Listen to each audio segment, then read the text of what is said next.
Good morning, everyone. Welcome to our Wednesday meditation gathering. I'm so glad you're all here to share this time together. This week, we have Andreas Prohl, who will lead us in meditation, and then we'll have 20 minutes of silence.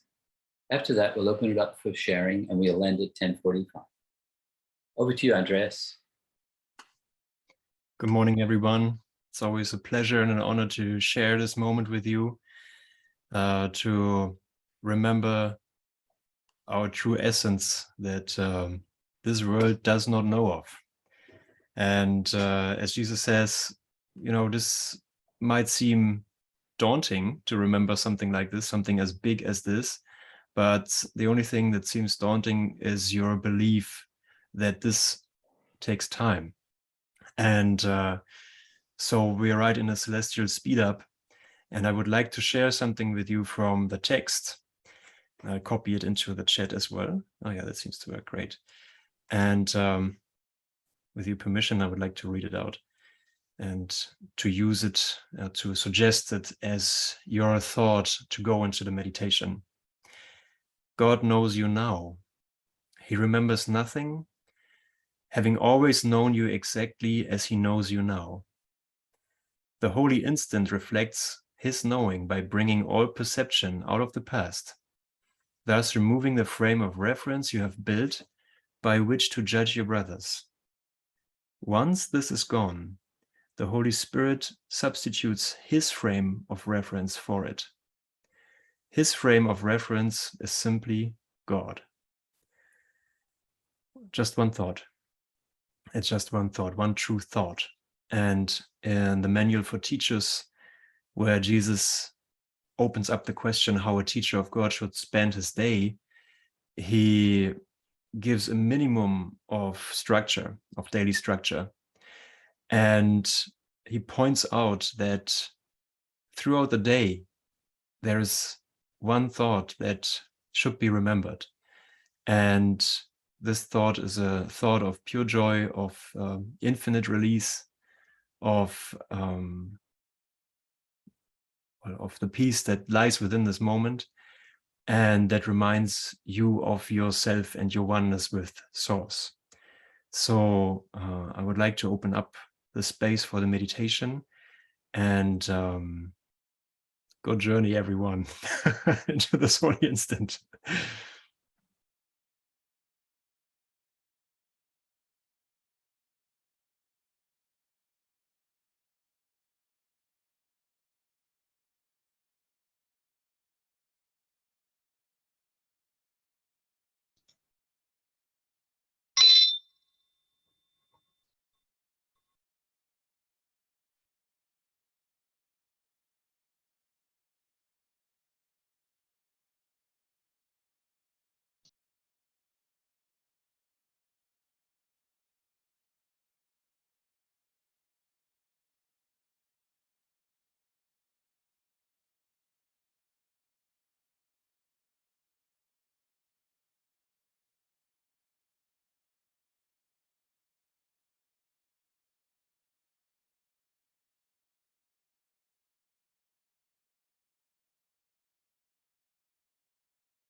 open your eyes slowly and come back into the room. We have 22 minutes left for sharing your reflections and your questions. If you'd like to speak, raise your hand or use the reactions button at the bottom of the screen, and I'll invite you to take yourself off of mute. And if you'd like to ask Andreas a question or a comment in confidentiality, put your message in the chat function at the bottom of the screen and I'll read it out.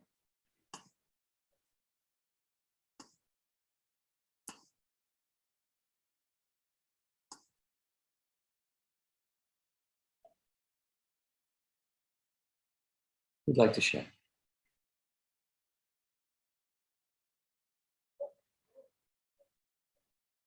Norman?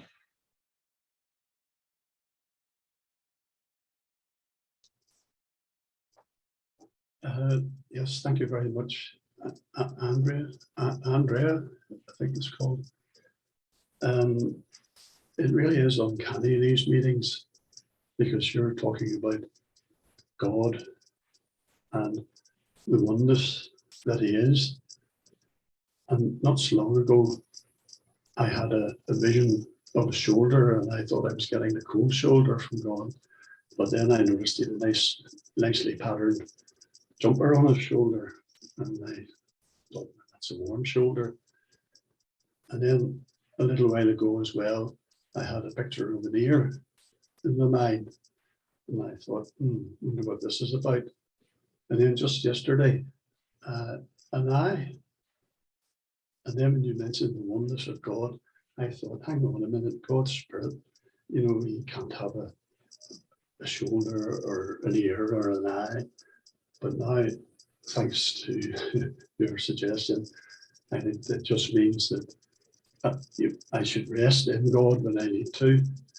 I should use my mind to hear like him and to see like him and be one with him. And that's just made an awful lot of soul searching. Thank you very much.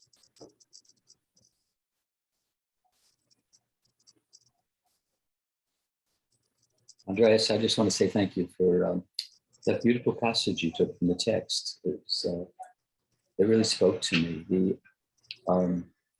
I notice that when I'm in the present moment, I feel peaceful and I feel happy, and I often get that when I'm meditating, but then I can slip right out of it again. So I've started making a practice of just pausing every hour and just breathing deep, quieting my mind, and returning to peace. And that's helped me a lot, because but the crazy thoughts still fill my head. You know, so I guess it's a process. Yeah, I'm done.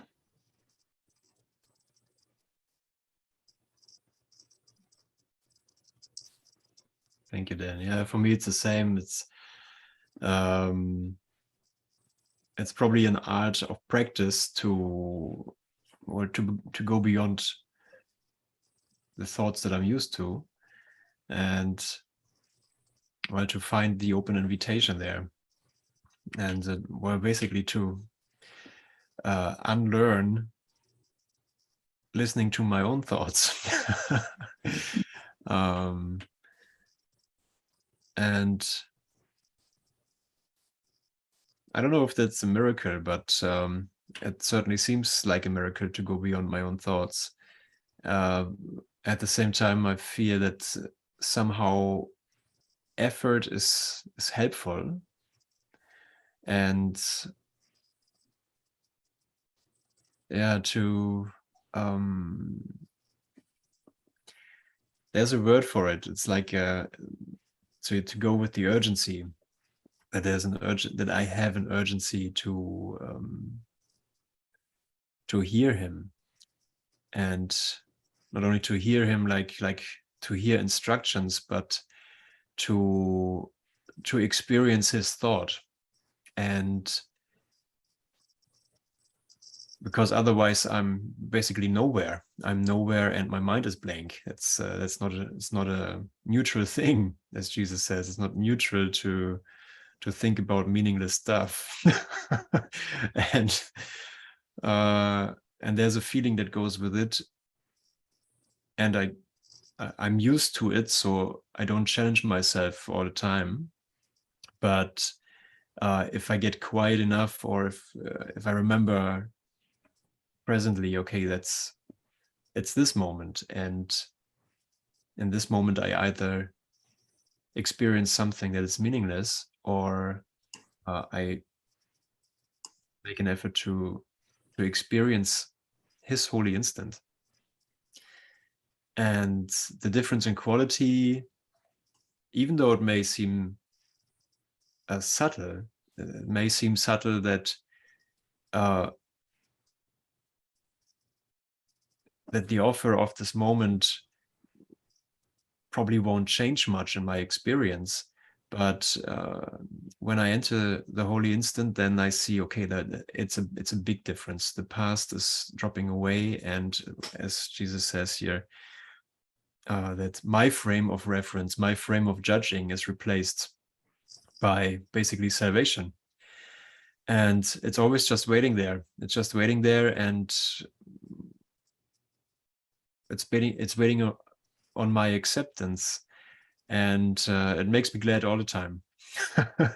Makes me glad all the time. It's like, God, thank God, it's always an open invitation, and my effort to reach it, or to accept this moment, brings its own quality, or its own process to remind me. Like, I don't have to do what the holy instant does, and that makes it easy.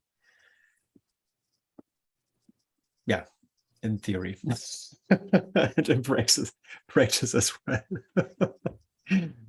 Yeah, so thank you for these opportunities here to remember and to share. It's very valuable.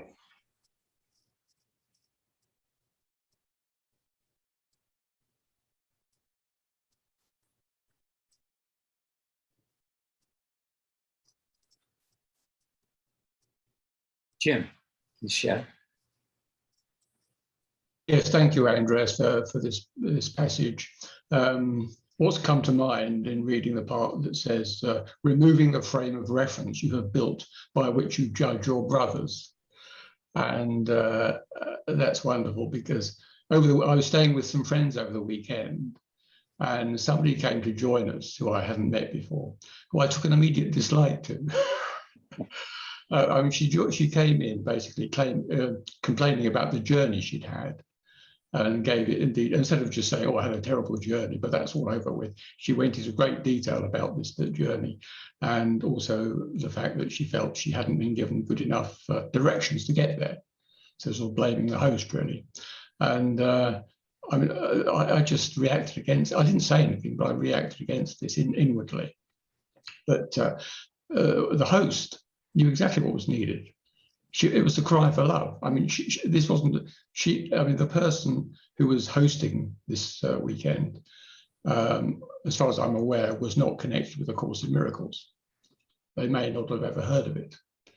But I could see there a perfect demonstration of A Course in Miracles, where basically it was calling for love.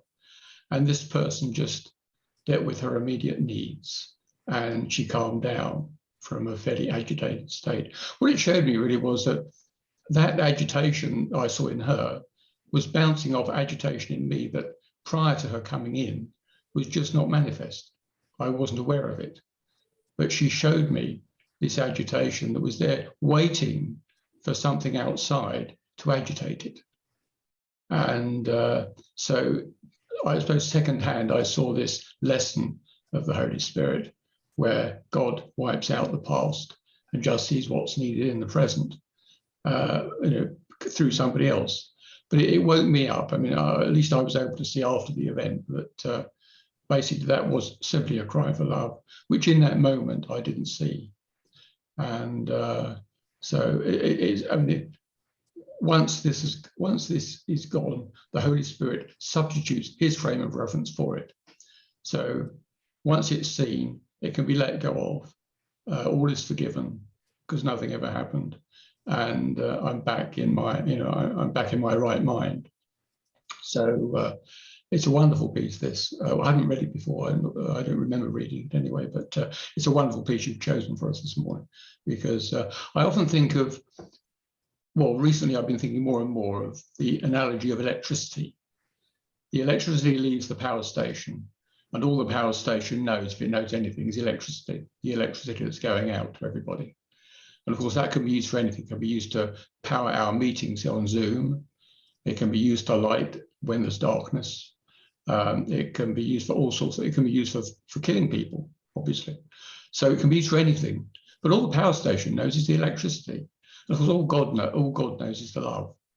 I mean, he doesn't know what it's used for. All he knows is the love that is extending from him uninterruptedly to all of us. And it's because of these errors, that these mistakes, that it gets directed in ways which are not helpful, or which sometimes look evil, in fact. But it's all coming from this love that's coming from God. And all he sees at any moment is us in that love. And so it all fits in nicely with what you've just read to us. So thanks again, Andreas. Thank you.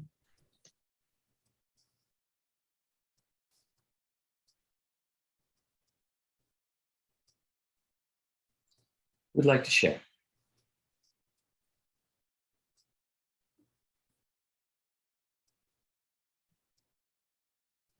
Teresa? Thank you, Andreas. That was a lovely meditation. It's great to see you again as well. And I think what Jim just said was so profound, and I'm about to compare and think that my my bit isn't as profound, but I think I'll forget that.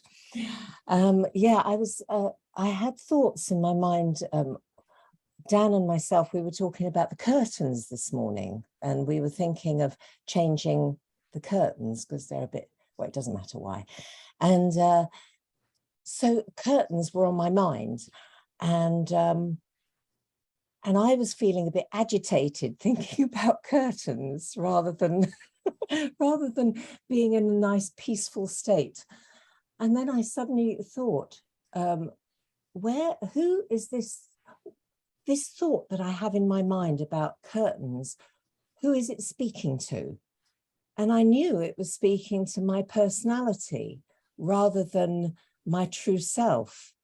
And just for that instant in asking the question, I was able to step back from the world and the thought and the agitation and the anxiety.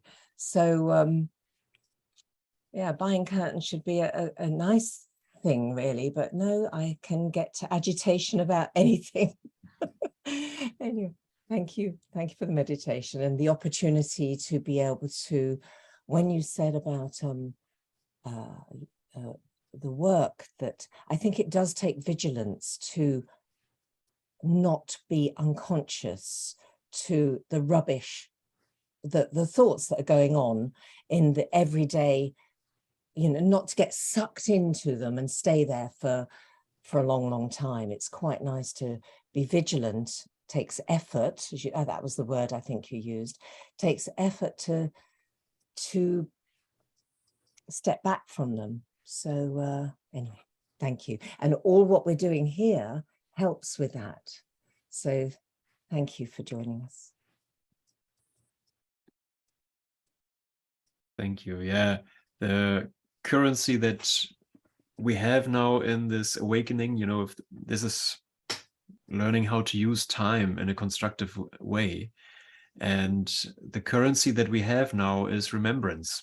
It's remembrance or remembering, because this is what's really valuable. And in the remembrance, the miracle abolishes all feelings of lack, or all feelings of fear and guilt and all of this, what we call human destiny, basically, or human fate. And so I'm glad, I'm happy for every offer to remember, every opportunity to come together and to share and to remember, okay, well, if I can decide again, I can choose again. and use his thought system. No matter what was going on, like maybe curtains, maybe the bear, or, whatever, coming too late to the meeting, or not showing up at all. It's all been undone. And yeah, thank you, Jim. It never happened. It never happened. How fantastic is that? The mind is still undisturbed. Couldn't be touched by the ego. Amazing. Thank you so much.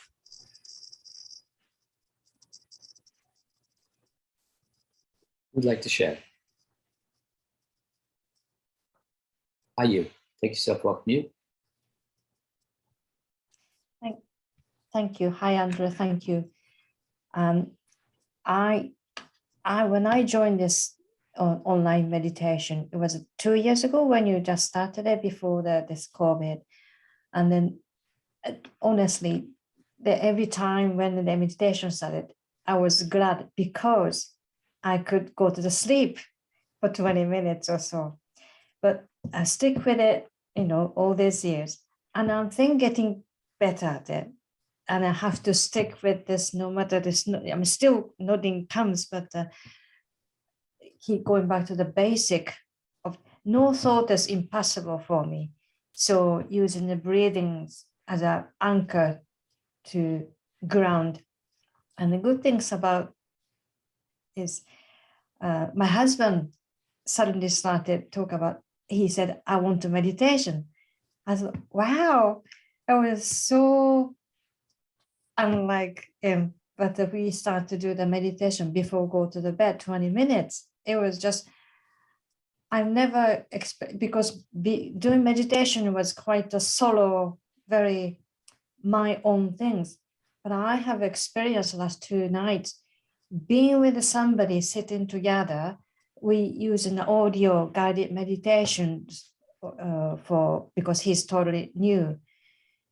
But it empowered. I really, really like this, such a stillness and quiet.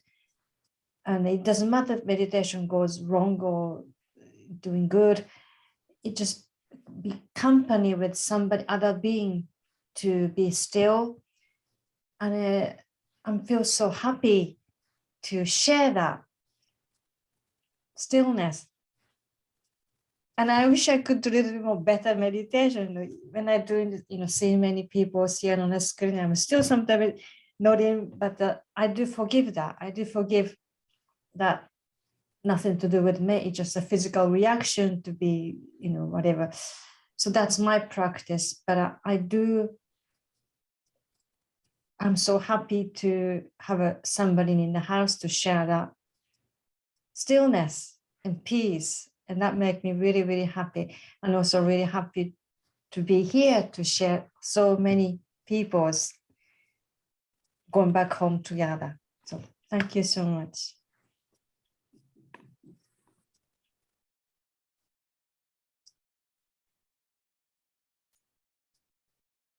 Who'd like to share?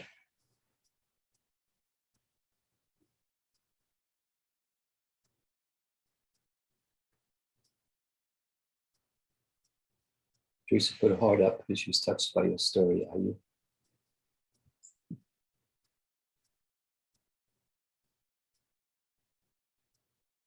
Yeah, and it's really a quality, to start again. I keep nodding during meditations or I forget during the day. And Jesus gives a reminder in one of the lessons. He says that relaxation doesn't come through falling into sleep or to wander off.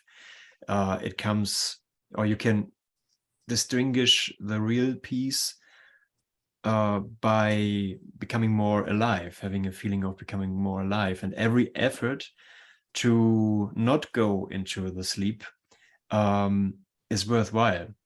And I take that as part of my toolbox, that I say, okay, I might be tired or I might just fall asleep, but I will come back. I will come back now and give it another try and undo the thoughts that I was just busy with. And I know that it's helpful for my awakening. And this effort is not lost. It's actually something that I build on to find real peace in the present moment. Thank you for that reminder, Ayu, and for your dedication. I'm happy for you that you've got someone to share. It's fantastic.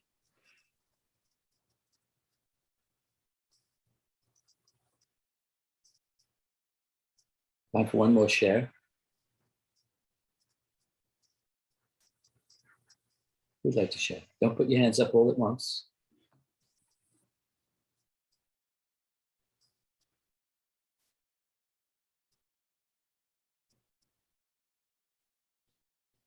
If no one wants to share, you might get another round of teaching here.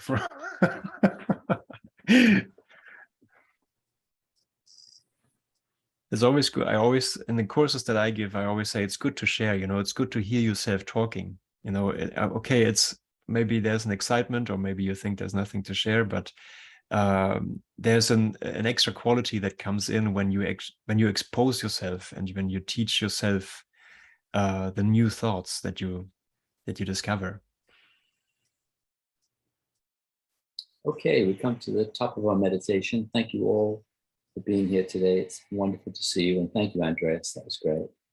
And please take yourself off of mute and show your appreciation to Andreas. Thank you, Andreas, very much. Thank you, everyone. Thank you very much. That was lovely. Thanks very much. Thank you.